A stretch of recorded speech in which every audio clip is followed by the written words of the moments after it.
So when you get the new stick, it's a long stick, but you can see it's warped. Do you guys see that? Right? It's curved. And we also find that it's a bit big. It's a little awkward, so it's actually better to break the stick, either in half or maybe 2/3, 1/3. I like breaking it unevenly so that I have different sizes depending on what I'm drawing. So with this one, I'm going to look where does it start to warp and crack it there.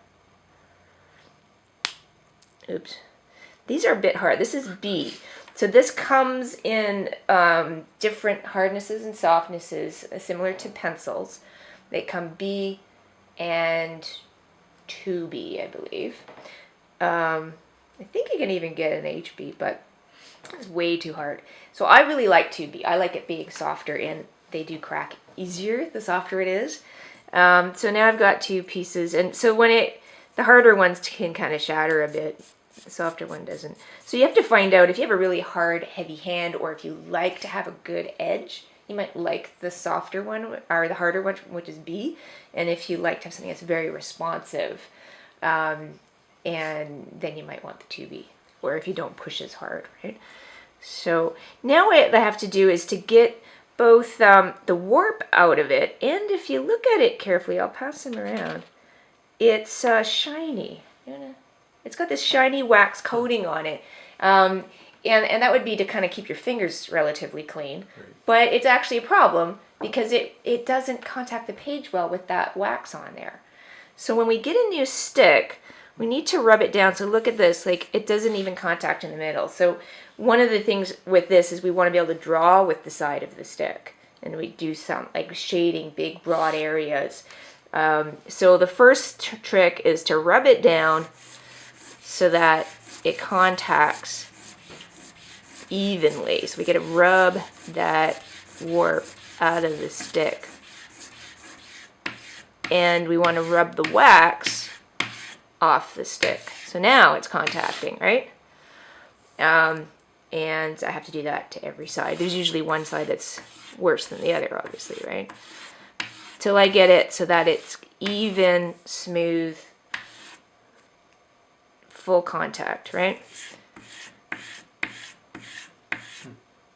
And I want to get that wax off. And I also like to do this every once in a while with my stick so that I keep nice sharp edges, like these corners. I get a nice crisp edge there. Because I'm going to show you how to draw with this stuff. We'll come back to it maybe later in the drawing course as well. Or you may find that you might want to take another drawing course. I'm teaching life drawing at Guelph School of Art on starting Tuesday nights, actually this week, and we'll be learning how to use this stuff quite a bit. So I'm going to do that. So I'm going to give you guys each a stick to use if you don't have your own, and you need to prime your stick to get it ready. And one of the things we want to do is we want to keep it square, either with a broken edge or a square end. We don't hold this the way we do a pencil. We don't hold it like that. We don't want to wear it down to a point. We want to keep a square tip on it because you're going to see that you can get all different kinds of line widths out of that. Use the side, and if you want to get an edge on it, holding it flat and then just pushing a little harder on one edge with your index finger, you can get a crisp edge, right? And what's kind of neat, if I do that again, if I lean on the one finger and not so much on the other, I can get a strong edge and a natural gradation. So it's really easy to shade something compared to the amount of time that would take with pencil, right? So I love it for life drawing if I want to have, there's a crisp edge, but it's a shadow area. This is a lovely technique. So obviously we can draw with the side. We can draw with the tip too, so that if we look at the Conte stick, right, it's a stick like that, and so what we just did is, oops, we just drew with that side, right? Now we can also draw with the long edge right here, right? So that's one reason why I said it's good to rub it down so you get a nice crisp edge there. So you can draw a line by dragging it. And I love that it's, do that. The other thing you can do is you can draw with this edge, right? So that if you want to get a strong line, right, you can do that. You can also draw with the corner. So that's why I like to keep it square, that I can get a nice crisp corner. Or even the broken edge can be really nice because you can get some really crisp lines that way.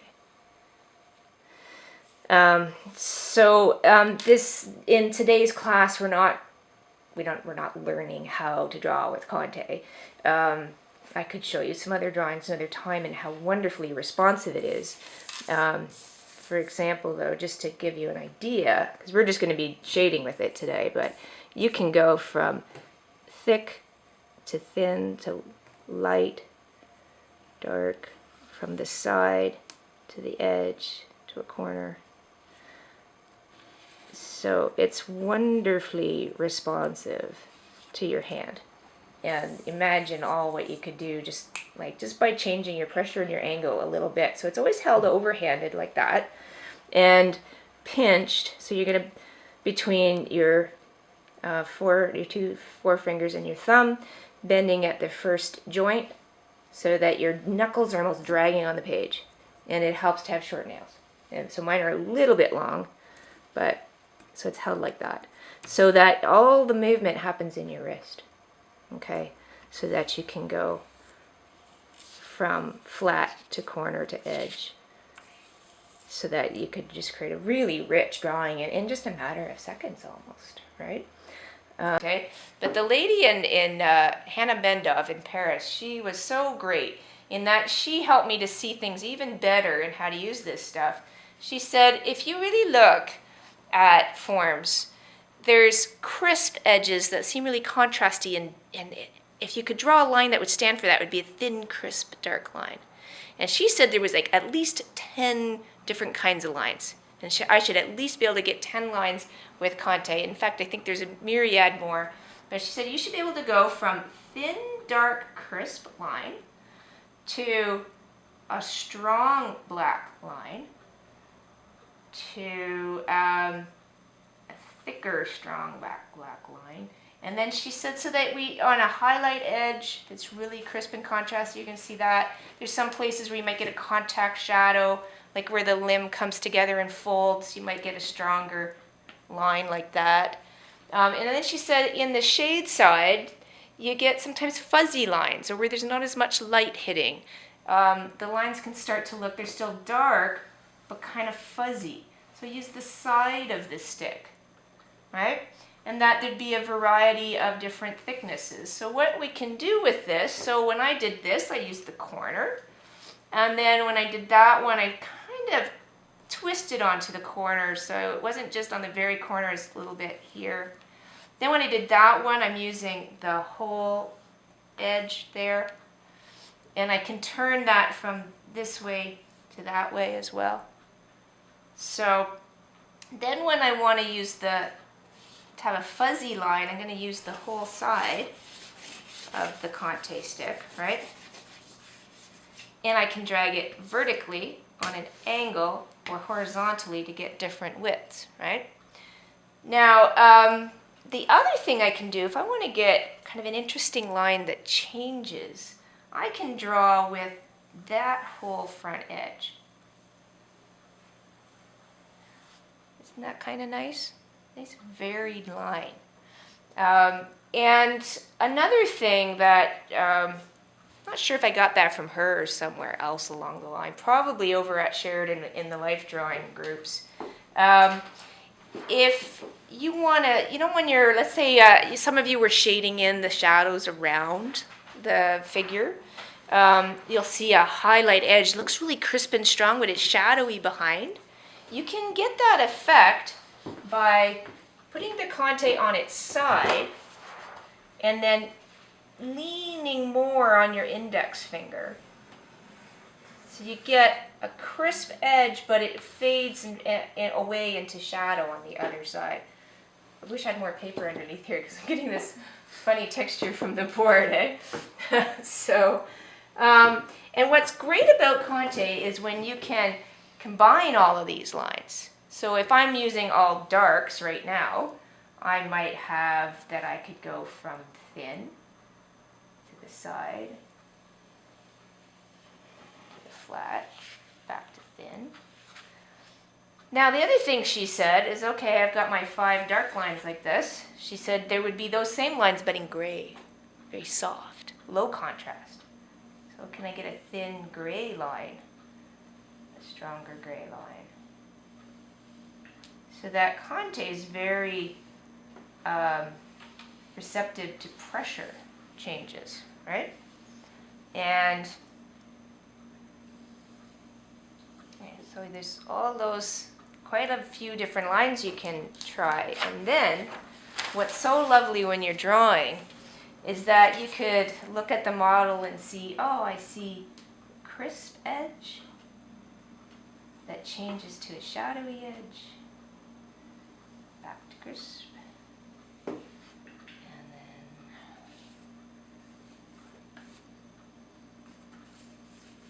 the side of the stick, the shadowy.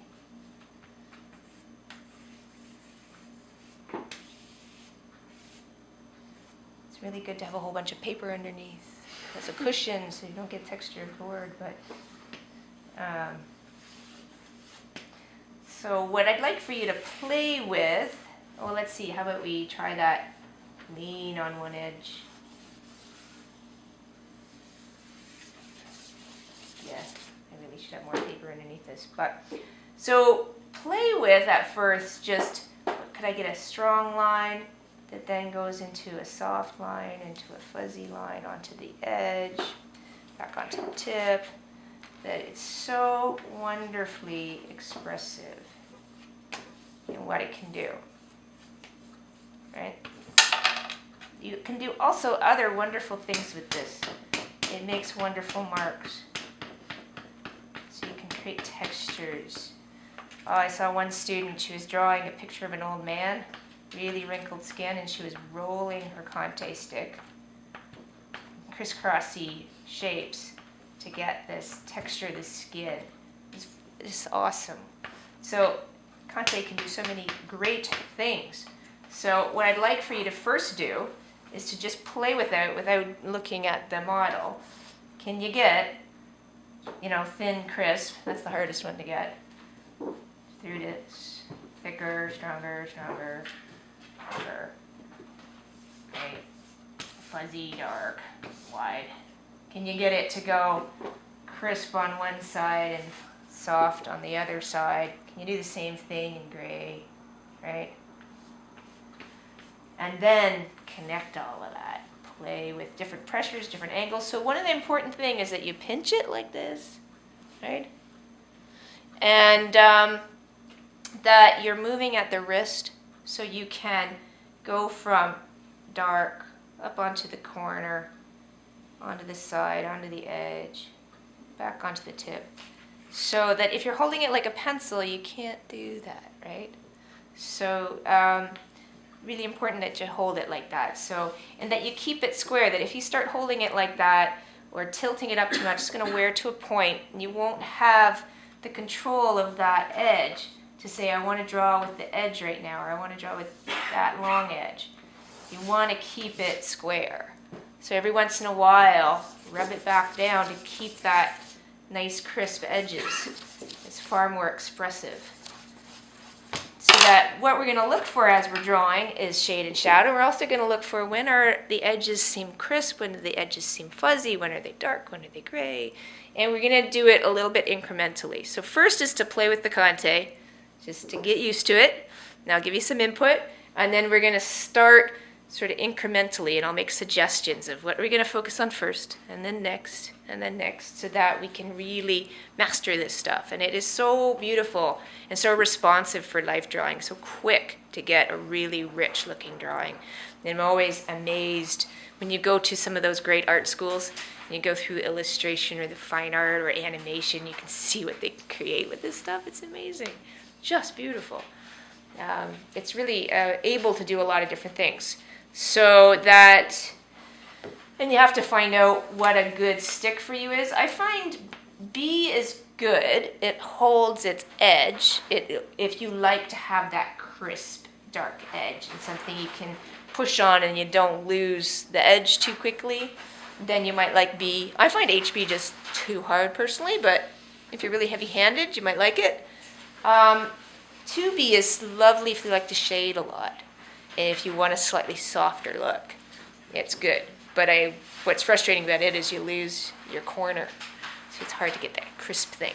So some people will have more than one set, but once you wear down the mark, you don't know what it is anymore except for the feel of it, right? So I like B and 2B myself. You'll have to see what you like. So, okay, so let's play 10 different lines. So I'm going to show you. So what I want you to do is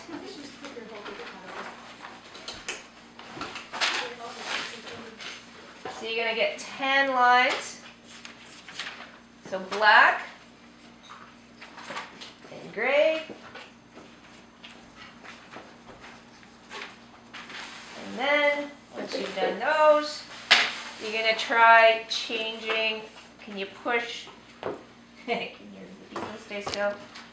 Push on the flat of your stick and lean on one side more so you can get a crisp edge. So we got that.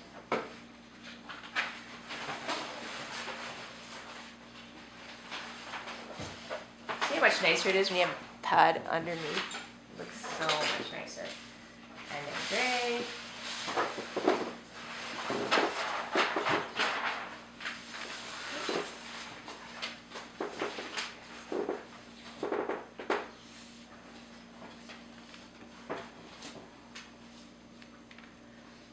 And then you get to join them all together. Yeah?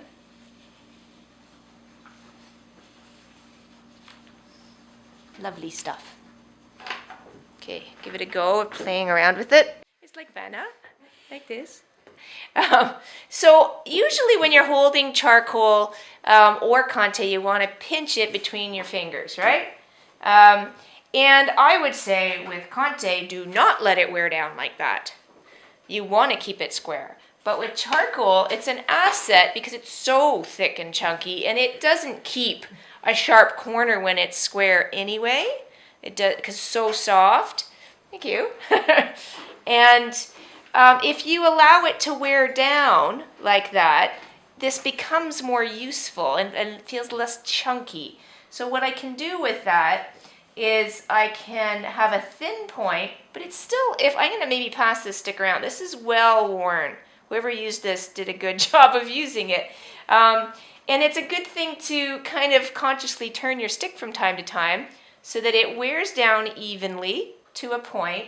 And what that allows me to do is to draw a highlight side. I still have a corner so that I can drag it if I want to. And then I still have a broad area if I want to find shadow. So I like to have one area flat and one area worn to a tip. So if I still want, so this one's worn a little bit too much on one end. I'd rather have one shaven down to a point and the other a little more square so that I can still get a really fat, broad area like I'd get off of a new stick. So in one of the things he looks at is, using the tip, but dragging it a bit. So you can get your lines kind of laid in, and then you can easily find a side to add some shadow, right? So if whoever had used this stick didn't wear down the other end as much, I'd be able to get a broader shadow space. So where was the drawing I did? Yeah, so even though she's sadly, let's see. So this one, this was mostly highlight, but still, do you see how I can get these nice long thin arcs with the point and nice shadowy areas? And it's very quick. And so it's this kind of dragging your stick on the point and then sideways for the shadow. And all you have to do is turn onto the side a bit. So one of the things I'd like you to play with, with a Conte stick, or sorry, with the charcoal stick, is getting an edge, getting a corner, and being light with it. Using the side. What if you're on the side and then you turn onto the point? Play around with pushing hard and lightening up. So just play for a few minutes. How can you get different lines?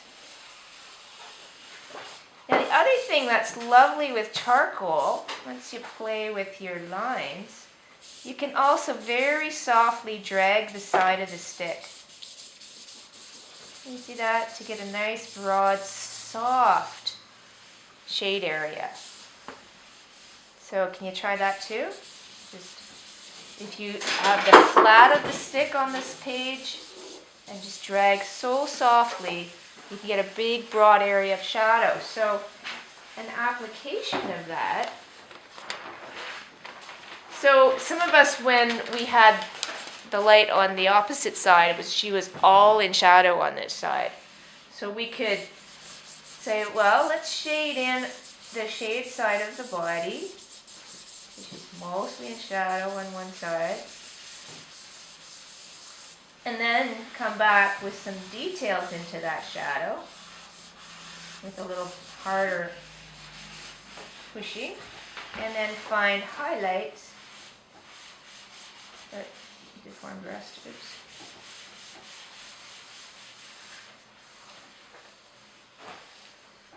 With the point of the stick. So I'm not looking at anything, I'm just kind of going off of memory. So do you see how expressive charcoal can be? So easily, even, and so that you can even get that shade side kind of feel, and then leave that little ribbon of highlight, right? But you can still find some detail within the shadow. And what's nice about charcoal, if you make a mistake, you know, it rubs out. It makes a very expressive drawing. It's get pretty messy, so some people like the kneaded erasers better because they absorb a lot. So let yourself play a little and get dirty. A little scribbles. I think, let's see.